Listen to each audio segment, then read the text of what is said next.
আসবে, অত দূরে যাইতে হবে না। কোরআন বলতেছে আজরাইল আমাদের বুকে হাত রাখতে দেরি, আমাদের প্রত্যেকের চোখের পর্দা সরতে দেরি হবে না। কারণ মালাকুল মাউত যখন কারো বুকে হাত রাখে তখন সে ওই মাকাম দেখতে থাকে।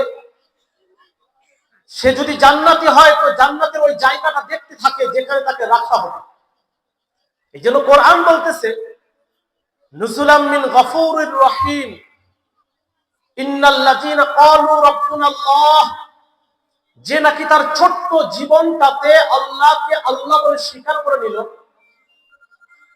ইন্নাল্লাযীনা ক্বালু রাব্বুনাল্লাহ সুম্মা ইসতাকামু, তারপরে সে আল্লাহ তাআলার হুকুমের উপর কাটায় দিল জীবনটাকে। তাতানাজ্জালু আলাইহিমুল মালাইকা, বলে তার মৌতের সময় আল্লাহ তাআলা রহমতের ফেরেশতাকে পাঠায়া দেন। তাআলা গার্ড অফ অনার করতে থাকে, আল্লাহ তাখাফু ওয়া লা তাহজানু ওয়া আবশিরু বিল জান্নাতিল্লাতী কুনতুম তুআদুন। ওই রহমতের ফেরেশতাগুলি তাকে সান্ত্বনা দিতে থাকে, স্লোগান গাইতে থাকে, আল্লাহ তাখাফু, যেখানে যাইতেছো সেটার জন্য তোমার কোনো ভয় নাই, ওয়া লা তাহজানু, এবং যাদেরকে রেখে আসতেছো তাদের ব্যাপারে কোনো চিন্তা নাই, ওয়া আবশিরু বিল জান্নাতিল্লাতী কুনতুম তুআদুন, এবং ওই জান্নাতের সুসংবাদ গ্রহণ করো যেই জান্নাতের ব্যাপারে তোমাদের সাথে ওয়াদা করা হয়েছে। কেমন জান্নাত? ওয়ালাকুম ফিহা মা তাশতাহি আনফুসাকুম ওয়ালাকুম ফিহা মা তাদউন। এমন জান্নাত মানে যেখানে তুমি যা চাইবা তাই রাখা আছে, যেটা তোমার দিলে চাইবে সেটাও দেওয়া হবে, যেটা চাইবা না কিন্তু তোমার জন্য প্রয়োজন সেটাও দেওয়া হবে। তো মেরে মোহতারাম দোস্ত বুজুর্গ, এই জন্য মালাকুল মাউত যখন মানুষের বুকের উপর হাত রাখে তো সে তার ওই মাকাম দেখতে থাকে যেখানে তাকে দুনিয়ার পরের জিন্দেগিতে রাখা হবে। আর যদি এই ছোট্ট জীবনটা মনে নিজের মন খায়ের উপর কাটায় তো সেও তার ওই জায়গাটা দেখতে থাকে যেখানে তাকে জ্বালানো হবে। আর সে চিৎকার করতে থাকে। কোরআন রূহের চিৎকারকে তুলে ধরছে। সূরা মুনাফিকুনের শেষের দিকে আল্লাহ তাআলা বলেন, যখন মালাকুল মাউত তার সামনে আসবে তো সে চিৎকার করতে থাকে আর বলতে থাকে, ফায়াকুলু রাব্বি লাউলা আখখারতানি ইলা আজালিন করিব, এত দ্রুত কেন, আরেকটু সুযোগ দেওয়া হোক আমাদেরকে। তখন বুঝ আসবে, তখন নেক আমল করার ইচ্ছা করবে। সে বলতে থাকবে, লাউলা আখখারতানি ইলা আজালিন করিব, এত দ্রুত কেন, আমি তো কখনো ধারণা করি নাই যে আমার জীবনের ইতি এত দ্রুত হবে। সে চিৎকার করতে থাকবে। এই জন্য যখন রূহ শরীর থেকে বের হয় সে চিৎকার করে।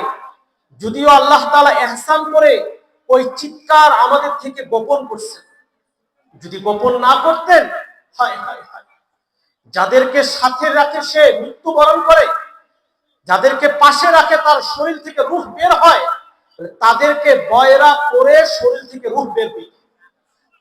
আমার কথা বুঝেন? যদি ধ্যানের কানে শুনেন তাহলে বুঝে আসে।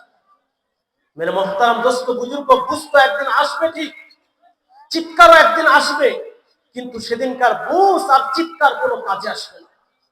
কিন্তু আজকে যদি বুঝতাম, আজকে যদি বুঝা চোখের কোনায় মাছির মাথা সম পরিমাণ পানি জমা করতে পারতাম, যদি এতটুকু বুঝতাম যে আমাকে কে বানাইছেন, কেন বানাইছেন, যে উদ্দেশ্যে বানাইছেন তার কতটুকু অর্জন করতে পারলাম, যতটুকু অর্জন হয়েছে এর দ্বারা আমার কি ফায়সালা হবে, এতটুকু বুঝাও যদি চোখের কোনায় মাছির মাথা সম পরিমাণ পানি জমা করতে পারতাম।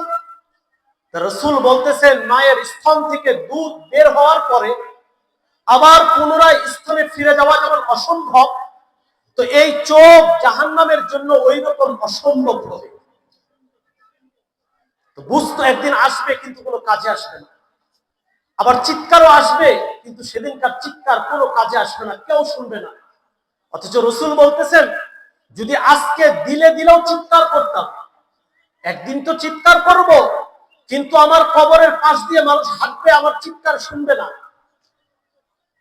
কিন্তু আজকে যদি দিলে দিলেও চিৎকার করতাম, জবানে না দিলে দিলেও চিৎকার করতাম, তো রাসূল বলতেছেন, যখন তোমার চিৎকার দিল থেকেও যদি আসে আর তোমার মন বলতে থাকে, হায় আমি বুঝি জাহান্নামের কিনারায় পৌঁছে গেলাম, আমার গুনাহ বুঝি আমাকে জাহান্নাম পর্যন্ত পৌঁছায়া দিল, এই চিৎকার যদি দিলে দিলেও আসে, তো রাসূল বলতেছেন, ইজা আইকানতা বিল বাওয়ারি ওয়া আদরাকতা আন্নাকা মিন আহলিন নার, যদি তোমার দিল থেকে আওয়াজ আসে, হায় আমি বুঝি জাহান্নামী হয়ে গেলাম, তো এই আওয়াজ তোমার দিলের মধ্যে সীমাবদ্ধ থাকে না, এটা আল্লাহ তাআলার আরশে আজিম পর্যন্ত পৌঁছায় যায়, আর আরশে আজিমের মধ্যে যায় টক্কর খাইতে থাকে, আল্লাহকে জায়গায় থাকতে দেয় না, আল্লাহ ছুঁইটা চলে আসে আর বলতে থাকে, আউলাইতুকা কুফরানি ওয়া মানাহতুকা রিদওয়ানি ফাকুলতু লাকা লা তাহজান ইন্না লাকা সাম্মাইতু নাফসি আজিজুল গফফার।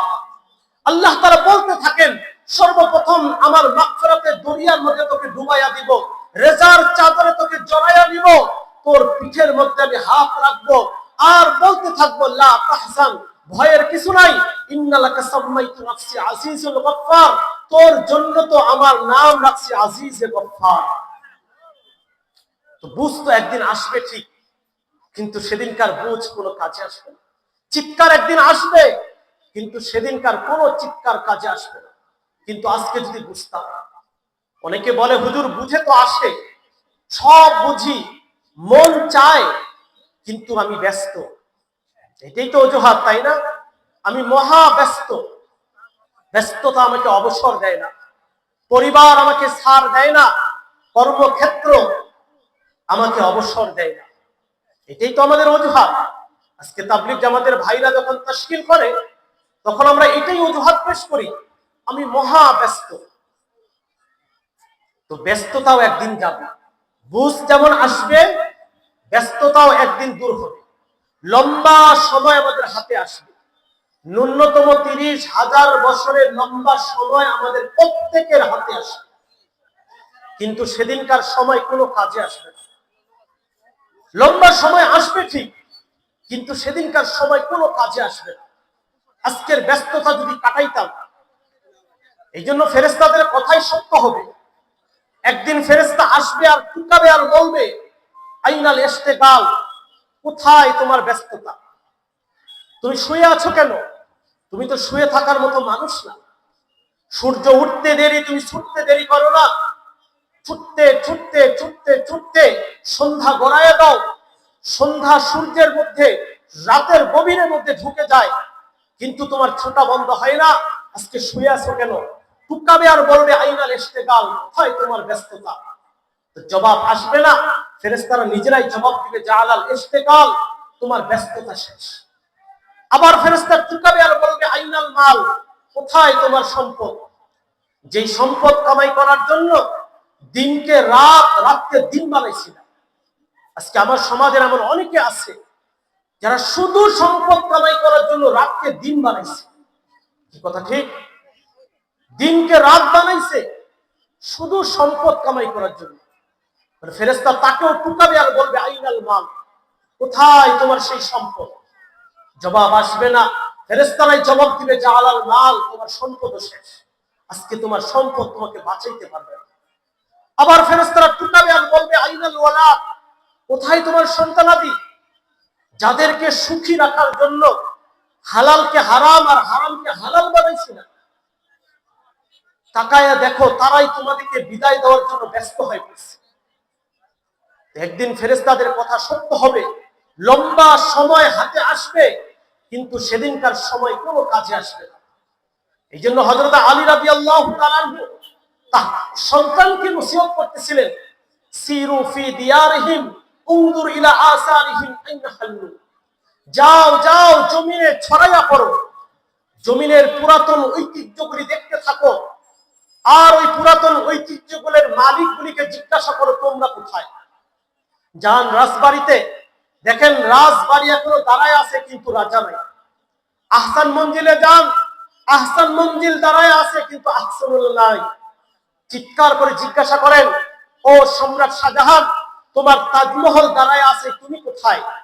জবাব আসবে না, কিন্তু যদি জবাব আসতো তারা এটাই জবাব দিত, ইন্তাকালনা মিন দারিল গুরুর ইলা দারিল গুরাবা, আমরা ধোঁকার জগৎ থেকে বের হয়ে আসছি, আমরা ধোকার জগতে ছিলাম, যেখানে আমাদের সব ছিল, টাকা পয়সা, মান, ইজ্জত, প্রতিপত্তি সব ছিল, কিন্তু আমরা ধোকার জগতে ছিলাম। ইলা দারিল গুরাবা, আমরা বড় নিশ্চয়তার জগতে আসছি। এখানে আমরা বড় নিশ্চয়, কেউ আমাদেরকে খবর নেয় না। এটাই সত্য। আজকে আমাদের নিজেদের দিকে দেখি না, আজকে আমাদের কত আত্মীয় স্বজন দুনিয়া থেকে চলে গেছে, কিন্তু কয়দিন খবর রাখি? হ্যাঁ, বেশি দূরের তো না। নিজের বাবা মার জন্য প্রতিদিন এমন কে আছে যে প্রতিদিন একবার হলেও বাবার কথা স্মরণ করে সূরাতুল ইখলাস 3 বার পড়ে? আছেন কেউ? কেউ না। মেরে মোহতারাম দোস্ত বুজুর্গ, একদিন লম্বা সময় আসবে ঠিক, কিন্তু সেদিনকার সময় কোনো কাজে আসবে না। কিন্তু আজকের সময়টা যদি কাজে লাগাইতাম, আজকের প্রতিটা মুহূর্ত কতটা দামি ছিল। তো চলেন একটা ঘটনা দিয়ে আপনাদেরকে বুঝাই যে আজকের সময়টার প্রতিটা মুহূর্ত, প্রতিটা সেকেন্ড কত দামি। ফকি আবুল আইস সামারকান্দি রহমতুল্লাহি আলাইহি তার কিতাবের মধ্যে লেখেন যে এক ব্যক্তি গহীন জঙ্গলের পাশ দিয়ে যাচ্ছিল। অরণ্য জঙ্গলের ভিতর থেকে মধুর